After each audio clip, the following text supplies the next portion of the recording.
પણ એના ઉપર આમ અનુભવમાં આવતું જાય ત્યારે મને આવું બધું લાગે કે તકરાર નહીં, બીજાની સાથે તકરાર ન કરે પણ પોતાના નસીબ સાથે તકરાર ન કરે. નહીતર ઘણી વખત બધાની સાથે તકરાર કરે પણ પછી એને એમ થાય કે આમાં કોઈની હારે આપણે ફાવી એમ નથી. પછી નસીબ સાથે જાને જા તકદીર સે તકરાર ન કર, એવું ફિલ્મની એક પંક્તિ છે. મેં તો એક ખ્વાબ હું. હાલો શરૂ કરી દઈએ.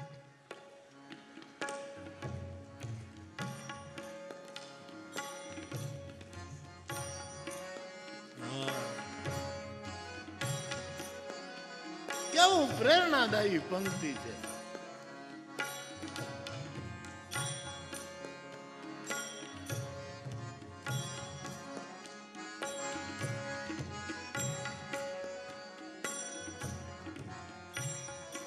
मैं तो एक ख्वाब, इस ख्वाब से तू प्यार कर, मैं तो एक ख्वाब, इस ख्वाब से तू प्यार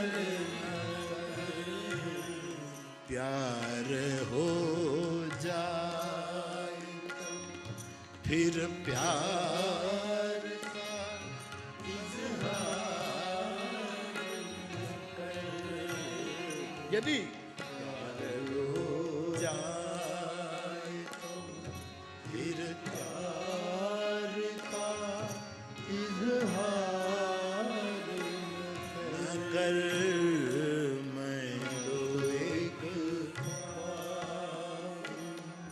इस ख्वाब से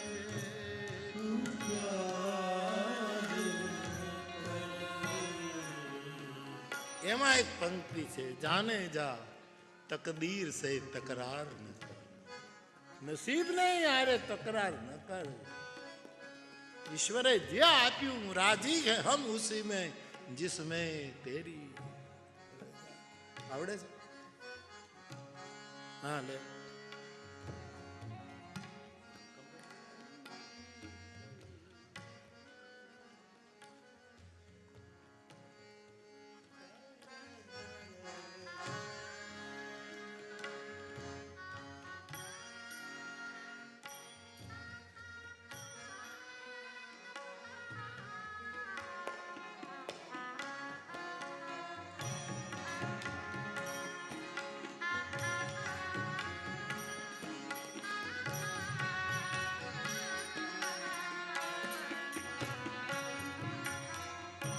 તો બાપ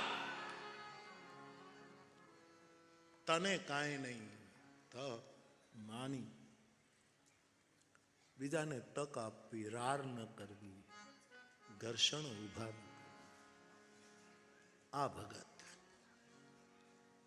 એમાંથી પછી ભગત રાજ થવું, એમાં પછી ભગત શિરોમણી બનવું, એ કેટલું કઠિન યાત્રા છે. એક બીજો પ્રશ્ન હતો બેટા, સોરી હું ઉતાવળમાં બધું કાઢી નાખું છું, પણ એક બીજો પ્રશ્ન હતો કે બાપુ ભજન ભજન તમે કયા કરો, એટલે ભજનની વ્યાખ્યા શું? બહુ છોકરાઓ સીધી જુવાન ભાઈ બહેનો વડીલોને તો પાસેથી તો આપણે માર્ગદર્શન ને આશીર્વાદ લેવાય, એને કાંઈ આવું કહેવાય નહીં. જેટલા વડીલો હોય ને એના તો આશીર્વાદ જ લેવાય, કારણ કે આપણે ન જોતા હોય તો એ જ કામ કરે છે, એનું માર્ગદર્શન લેવાય. જુવાન ભાઈ બહેનોને ખાસ મારે કહેવું છે કે ભજન એટલે બને ત્યાં સુધી પ્રાણ સંકટે પણ, બહુ શબ્દ યાદ રાખજો, પ્રાણ સંકટે પણ પ્રિય સત્ય ઉચ્ચારવું એ ભજન છે. અને કડવું સત્ય સ્વીકારવું એ પણ ભજન છે. પ્રિય સત્ય ઉચ્ચારો અને કડવું સત્ય સ્વીકારવું.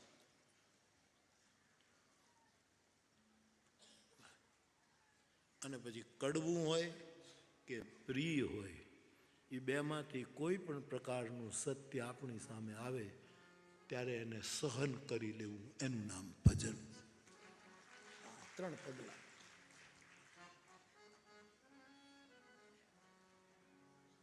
પ્રિય સત્ય ઉચ્ચારવું, સત્યમ પ્રિય હિતાંચયત. શાસ્ત્રોએ કહ્યું સત્યમ બ્રુયાત પ્રિયમ બ્રુયાત. તું સાચું બોલ પણ પ્રિય બોલ.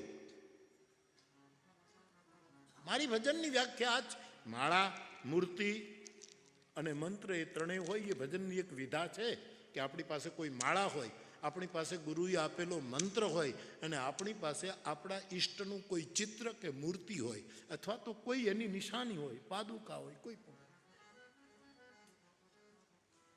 એ પણ એક ભજનની વિધા છે જ્યાં આ ત્રણનો ત્રિકોણ છે, મૂર્તિ, મંત્ર અને માળા. પરમ ભાગવતના પ્રવક્તા જેમણે ભાગવતને ગલીઓમાંથી ગ્રાઉન્ડમાં લાવી દીધી હતી એવા બ્રહ્મલીન પરમ પૂજ્ય ડોંગરેજી બાપા, એમને મેં નાનપણમાં 2-3 વખત પૂરેપૂરા સાંભળ્યા. ત્યારે એમના મુખેથી કહેવાયેલી વાત કે સાધકે મંત્ર, મૂર્તિ અને માળા કોઈ દિવસ બદલવા નહીં. માળા તૂટી ગઈ હોય, જૂની થઈ ગઈ હોય, ખોવાઈ ગઈ હોય તો વળી બદલાય. મૂર્તિ ખંડિત થઈ ગઈ હોય તો બદલાય. ચિત્ર જીર્ણ છીર્ણ થયું હોય તો બદલાય. નહીતર બદલાય નહીં. લે તારી માળા બહુ સરસ છે, લાવ હાટાપાટા કરીએ. માળાની હારે રમત ન થાય, માળાની સાથે ચાળા નહીં. બદલાય નહીં. ઘણા માણસો માળા બદલ્યા જ કરે. એટલે તારી માળા બહુ સરસ છે, તારો બેરખો બહુ સરસ, લાવતો. એ વ્યભિચારી નિષ્ઠા છે. નહીં, એને બદલાય. તૂટી જાય, ફૂટી જાય તો આપણે પ્રેક્ટિકલ થવું જોઈએ. એ પાછું એટલું સાચું. મંત્ર કોઈ દિવસ બદલાય નહીં. જે ગુરુએ આપ્યો બોલે સો નિહાલ. કબીર સાહેબ ગંગાના એ ઘાટ ઉપર, હવે એને એ વખતનો સમય સાહેબ, કબીર સાહેબનો સમય, ત્યારે કેટલી મોટી જાતિ પાતી ને એમાંય બનારસ, વિદ્વાન અને પંડિતોનું નગર, એમાં આ માણસ એક એવો અવતાર આવ્યો આ જગતમાં, આખી દુનિયાને કાંઈક એક અદ્ભુત કાર્ય કરવા પધાર્યા. હવે એને કોણ મંત્ર આપે? અને ભગવાન રામાનંદજી જે ઘાટ ઉપરથી સવારે વહેલા ગંગામાં સ્નાન કરવા જાય ત્યાં એમ કહેવાય છે કબીર સાહેબ એકદમ ત્યાં પડ્યા હતા અને અંધારામાં સ્નાન કરતા કરતા રામાનંદ ભગવાન એકદમ આવતા હતા. એમાં કબીર સાહેબ હતા, એમાં પગની ઠોકર લાગી એટલે અંધારામાં રામાનંદ ભગવાન કહેવા લાગ્યા રામ રામ રામ રામ. અને કબીર સાહેબ કહે મને મંત્ર મળી ગયો. મંત્ર તો બુદ્ધ પુરુષની ઠોકર છે, ઠોકર છે. મંત્ર કેવલ કાનમાં જપાય એવું નથી લખ્યું. હા ઠીક છે, કાન ફૂંકવા એ બરાબર છે. અને એટલે જ આજે અમુક લોકો તો એવો ખોટો પ્રચાર કરે છે કે કાનમાં મંત્ર આપે એ કાનગુરુ કહેવાય, એ કોઈ દિવસ સદગુરુ ન કહેવાય. અમુક લોકોને ખબર જ નથી કે ગુરુ કોણ, સદગુરુ કોણ, એને ખબર જ નથી. આમ આલોચના કરે છે તમારા વૈષ્ણવ સાધુઓની, તો ખાસ આલોચના કે એ તમારા ફલાણા બાપુએ તમને મંત્ર આપ્યો તો એ તો પણ તમારા કાનગુરુ કહેવાય, અમે તમારા સદગુરુ. અમે પતિવ્રતા છીએ, ઓઢણા બદલીએ નહીં, એને કહી દો. અમે જેની ચૂંદડી ઓઢી હોય એની કોઈ કે બોલવું તો પડશે જ. ગળું ટૂંપાય તે પહેલા કોઈ કે બોલવું પડશે, બોલવું પડશે. આવું બહુ થાય છે સાહેબ. મને એક એવા તથાકથિત મહાપુરુષે પૂછ્યું કે તમારો માર્ગ કયો? એમ કીધું મારો કોઈ માર્ગ જ નથી, હું પોતે માર્ગી છું. લે, જ્યાં સત્ય હશે, પ્રેમ હશે, કરુણા હશે, ત્યાં માર્ગી હાલતો હશે. અમારે કોઈ નવા માર્ગ ઊભા નથી કરવાના કાંઈ. મારો એક સનાતન પરંપરા, એક અખંડ અક્ષુણ, જ્યાં કોઈ દી ટ્રાફિક જામ ન થાય એવો રાજમાર્ગ છે હરિના. કોઈ દી ટ્રાફિક જામ ન. આપણો એટલે નરસિંહ મહેતાએ બહુ સરસ કહ્યું, આપણો નાગરો.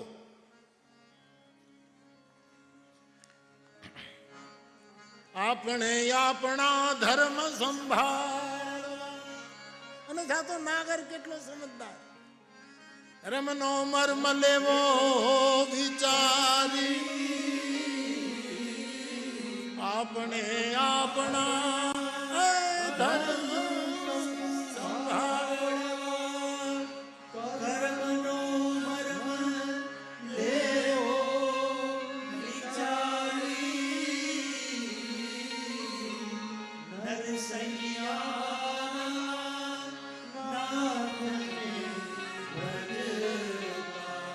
નરસૈયા નાથને જન્મ નહીં આવે વારી વારી, રાત રહે જાહરે પાછલી ખડગડી, રાત રહે જાહરે પાછલી ખટગડી. એ સાધુ પુરુષે નિદ્રાને પરહરી સમરવા, એ નિદ્રાને પરહરી સમરવા શ્રી હરિ. એક તું એક તું એમ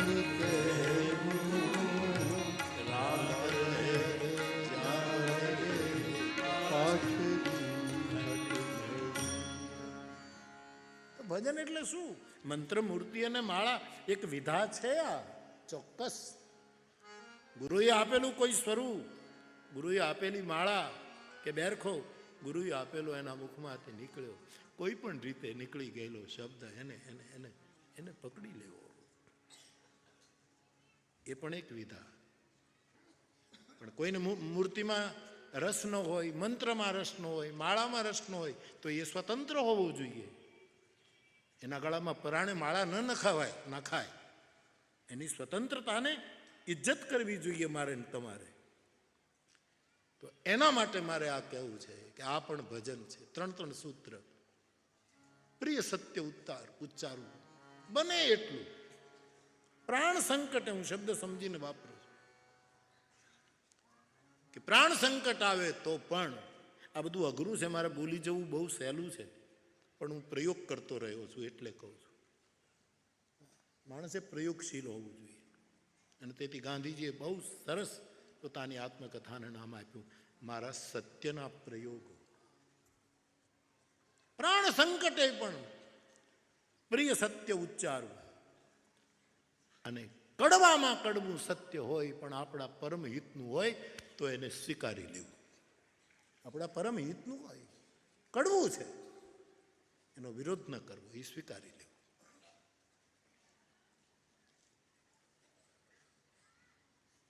અને ઘણા સત્યો કડવા પણ હોય, ઘણા પ્રિય હોય. એ બેય જ્યાં આવે ત્યાં સહન કરી લેવું. હવે તમે કહેશો કે પ્રિય સત્યમાં, પ્રિય સત્ય એટલે ખરેખર તમે અમુક શબ્દોને લાયક છો, અને કોઈ માણસ પ્રિય સત્ય ઉચ્ચારે તમારા મહિમા માટે, ને એ મહિમાને તમે લાયક છો એવી તમને કદાચ ખબર હોય તો પણ એ સહન જ કરવાનું હોય છે ને. અંતે તો કોક આપણા માટે બહુ બોલ્યા જ કરે, આપણા વખાણ કર્યા જ કરે, તો એ સત્ય સહન કરવાનું જ. અને કદાચ કાં તો કડવું સત્ય કહે તો પણ સહન કરવાનું. પ્રિય સત્ય ઉચ્ચારવું મારા જુવાન ભાઈ બહેનો, કડવું સત્ય સ્વીકારી લેવું, અને કડવું હોય કે પ્રિય હોય એને સહન કરી લેવું. આ પણ ભજન છે. મંત્ર, મૂર્તિ ને માળા તો ભજન છે જ. અને ત્રીજું, કોઈની ઈર્ષા ન કરવી, નિંદા ન કરવી અને દ્વેષ ન કરવો, એ પણ ભજન છે.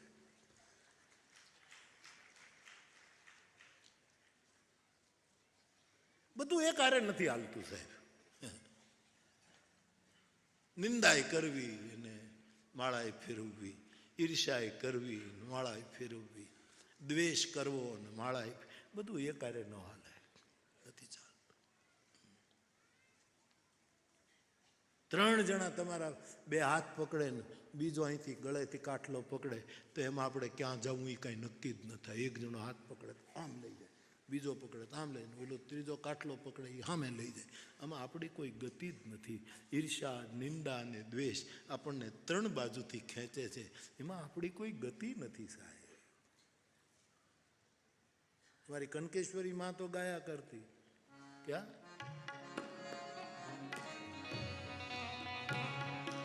નિંદા પર आई छोड़ दे, क्या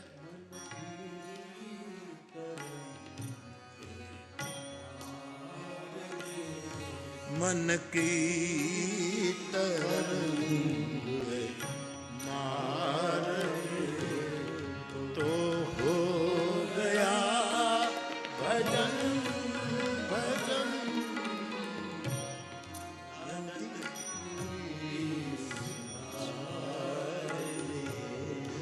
आदत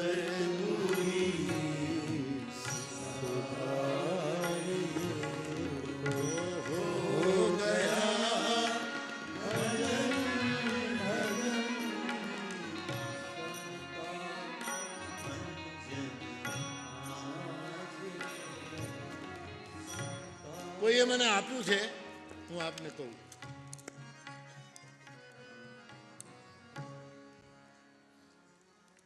સદગુણ ગ્રહણ, સજ્જન મિલન. આ બધા સૂત્રો આપણે આમ રમતા રમતા કરી શકીએ એમ છીએ. થોડાક સિરિયસ થઈએ તો ખાલી તિલકમાં કામ નહીં પતે. સારું લાગશે, પ્રતિષ્ઠા મળશે, લોકો ફૂલમાળા પહેરાવશે, પગે લાગશે, એ બધું જ થશે. આપણને ગમતું ઘણું થશે. પણ આ બધા સૂત્રો બહુ સરસ છે. સદગુણ ગ્રહણ, સજ્જન મિલન અને પઠન સહજ સદગ્રંથ. સ્વાભાવિક કોઈ સદગ્રંથ. પછી કુરાન હોય તો શું તકલીફ છે? બાઇબલ હોય તો શું તકલીફ છે? ધમ્મપદ હોય તો શું તકલીફ છે? જેમાં વિશ્વ મંગલની વાતો હોય, પરમ સત્ય, પરમ પ્રેમ, પરમ કરુણાના સંદેશા હોય તો એને પઢાય. સદગુણ ગ્રહણ, સજ્જન મિલન, પઠન સહજ સદગ્રંથ, ભોગ તજન ઈશ્વર ભજન. વધારે પડતા ભોગનો ત્યાગ અને ઈશ્વર ભજન એ પ્રગટ લાભ કે પંથ. એ બધા જ પ્રગટ લાભના રસ્તાઓ, સીધા સાદા સૂત્રો. પ્રગટ લાભ કે પંથ. તો સત્ય માટે થોડાક ઉપકરણ સાથે કે માળા, મૂર્તિ આદિ આદિ એ પણ ભજન છે. પ્રસિદ્ધિ મુક્ત સેવા કરે જવી એ પણ ભજન છે. મનના તરંગો ધીરે ધીરે શાંત થવા માંડે એ પણ ભજન છે.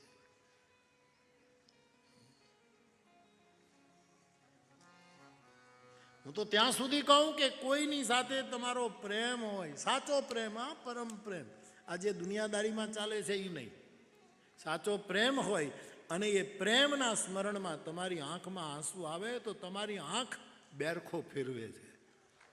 આંખના એક એક ટીપા એ માળાના મણકા છે. એ પણ ભજન છે. ભજનને તમે એક નાનકડી વિધામાં બાંધી નહીં દો. ગવાઈ એ પણ ભજન છે, લખાઈ એ પણ ભજન છે, કરાઈ એ પણ ભજન છે. ભજન કરે એની નિંદા ન કરાય એ પણ એક ભજન છે. સદાવ્રત ચલાવે એની આલોચના ન કરાય કે આ બધું ખોટું છે, બધાને હાવ કર્મ હાવ પ્રમાદી બનાવી દેવાના. આવા તે અમુક તથાકથિત બૌદ્ધિકો આવા આક્ષેપ કે આ બધું બધાને જમાડ્યા જ કરવું, એમાં શું બધા પ્રમાદી થઈ જાય છે. બધા પછી કોઈ કામ નહીં કરે. હવે કોને કામ કરવું નથી કરવું એ આપણે નિર્ણય નથી કરવાનો. જેણે જન્મ આપ્યો છે ને એ કરશે. તું શું કામ વચ્ચે પડે?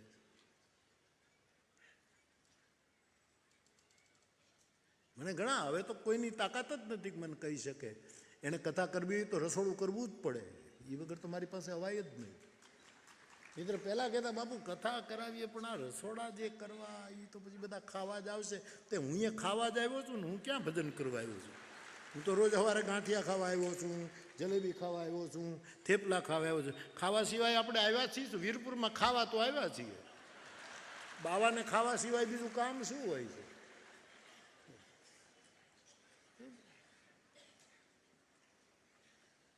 બધા આળસુ થઈ જાય ને આળસુ થઈ. ખવડાવનારાનું ખૂટ્યું જ નથી સાહેબ. આ ખવડાવ્યા એને લીધે કોઈ દી મંદી નથી આવી. આ ખાઈ ગયા એમાં મંદી આવી. મને આપણા દેશમાં તો કોઈ આવું કરે જ નહીં, પણ આખી દુનિયામાં મંદી છે. આપણો દેશ તો ઋષિમુનિઓનો દેશ છે. હા,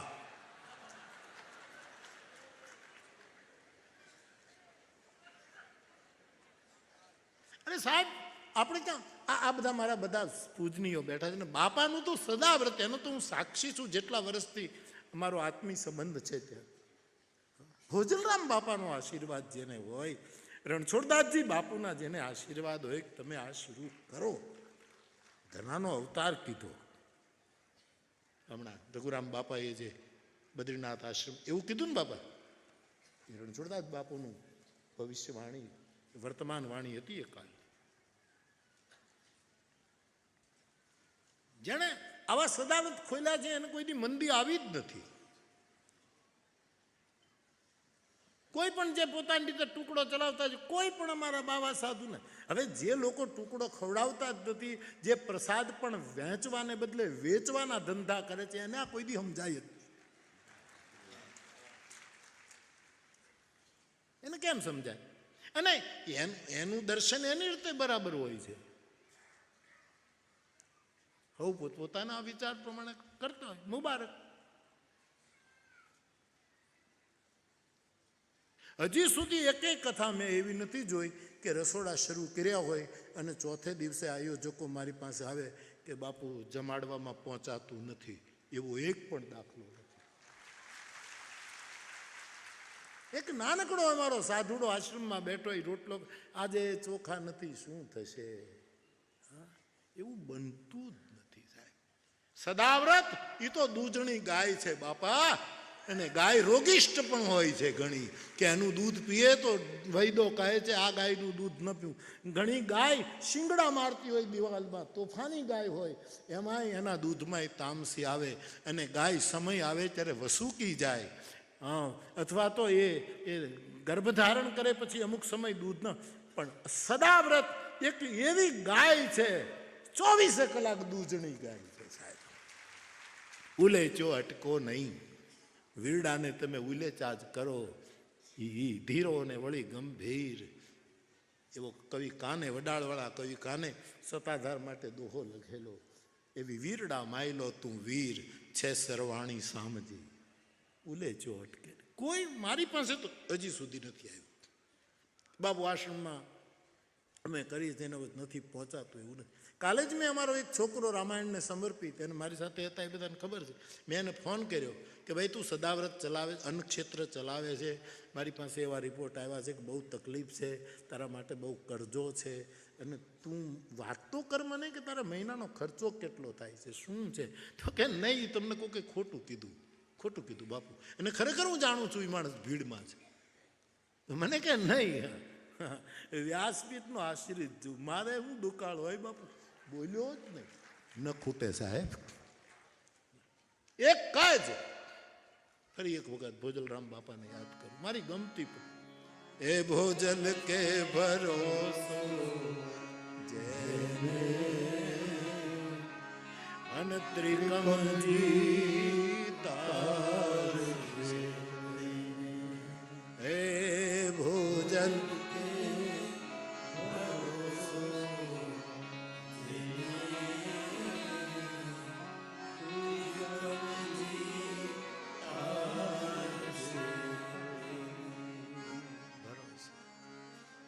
ઓશો જેવી વ્યક્તિ એમ કહે, તમે કલ્પના તો કરો કે ભરોસો ગુમાવ્યો એણે પોતાની આત્મા ગુમાવી દીધી. આ બાને એની નિર્વાણ તિથિએ શ્રદ્ધાંજલિ આપી. ભરોસો,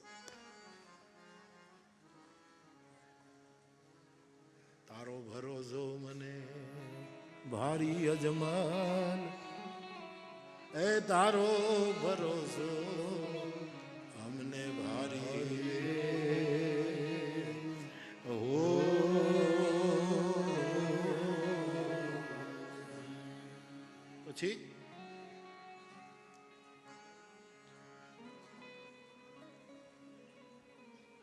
પછી જૂની વાણી સાહેબ નથી અત્યારે બરોબર. મેં કઈ કથામાં કહ્યું છું, ઘણા વિશ્વાસ અને શ્રદ્ધા બે પરણે છે, પછી જે બાળક જન્મે છે એનું નામ ભરોસો છે. વિશ્વાસ પતિ છે, શ્રદ્ધા એની ધર્મપત્ની છે, અને એ બંનેના સુખી દાંપત્યમાંથી જે પહેલું બાળક જન્મે એ બાળકનું નામ ભરોસો છે. સાહેબ, જેનામાં શ્રદ્ધા પણ આવી હોય, વિશ્વાસ પણ આવ્યો હોય, એ બંનેનું એક રૂપ, એનું નામ ભરોસો. અને એવો ભરોસો વીરપુરમાં અવતર્યો. વ્યક્તિ ભેદે, વિચાર ભેદે, પરિસ્થિતિ ભેદે ઘણી વખત આપણા લીધેલા નિયમો આપણે છોડવા પીડ્યા હોય, આપણે વળી બંધ થઈ જાય. પણ આને સદાવ્રત નામ પસંદ કર્યું એનું કારણ કે સદાવ્રત છે, કાયમ ચાલે, કાયમ ચાલે એવું માનસ સદાવ્રત આ પુણ્ય ધરા પર શરૂ થાય છે. ફરી એક વખત આ બે પંક્તિઓનું ગાયન કરીએ.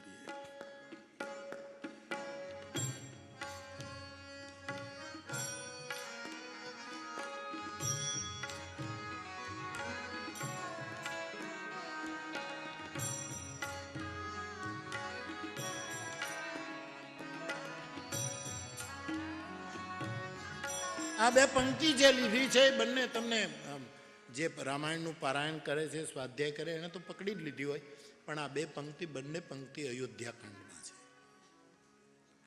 અને બંને પંક્તિના કેન્દ્રમાં સંત ભરત છે. તમને ભૂમિકા થોડીક કહીને પછી આ બે પંક્તિનું ગાયન કરાવું. શ્રી ભરતજી ચિત્રકૂટ જાય છે. અયોધ્યા અનાથ બની ચૂકી છે. એક તો રઘુનાથ વનમાં અને અવધનાથ સ્વર્ગમાં, બે નાથોના વિયોગમાં અવધ અનાથ હતી.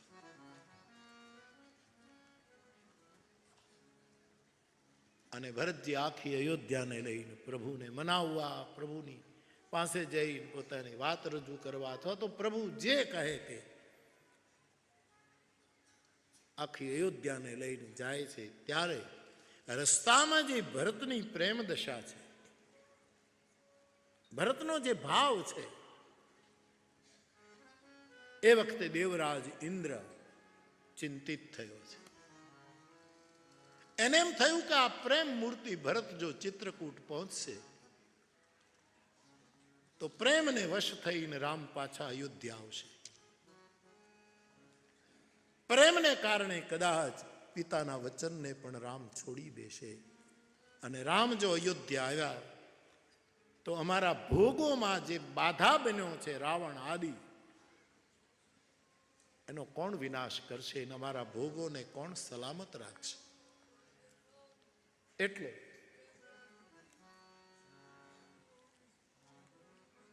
ભરત અને રામની ભેટ ન થાય, આ બંનેની મુલાકાત ન થઈ શકે, એવું કંઈક ષડયંત્ર રચવું જોઈએ. રામચરિત માનસનો પ્રસિદ્ધ પ્રસંગ અયોધ્યાકાંડ અંતર્ગત આપ જાણો છો. તો બાપ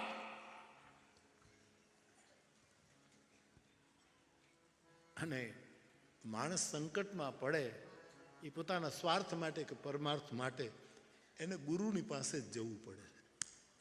આ એક શિરસ્તો છે. સ્વાર્થ હોય ત્યારે ત્યાં જ જવું પડે, અને કાં તો પરમાર્થ માટે પણ ત્યાં જ જવું પડે. પણ સ્વાર્થ માટે અને પરમાર્થ માટે જ્યારે કોઈ ગુરુને શરણે જઈએ ત્યારે મારા શ્રોતાઓ એટલું ધ્યાન રાખે કે ગુરુ યથાર્થ હોવો જોઈએ. જેની પાસે યથાર્થ ગુરુ નથી એની પાસે આપણો સ્વાર્થ પણ નહીં સિદ્ધ થાય, એ એનો સ્વાર્થ કાઢી લેશે. આપણા પરમાર્થમાં કાંઈ નહીં વળે સાહેબ. યથાર્થ ગુરુ, ગુરુ જેવો ગુરુ હોવો જોઈએ. સમજે ને, ગુરુ કોઈના કહેવાથી ન કરવું, તમારા મનને કહેવું કે આ બરાબર લાગે છે.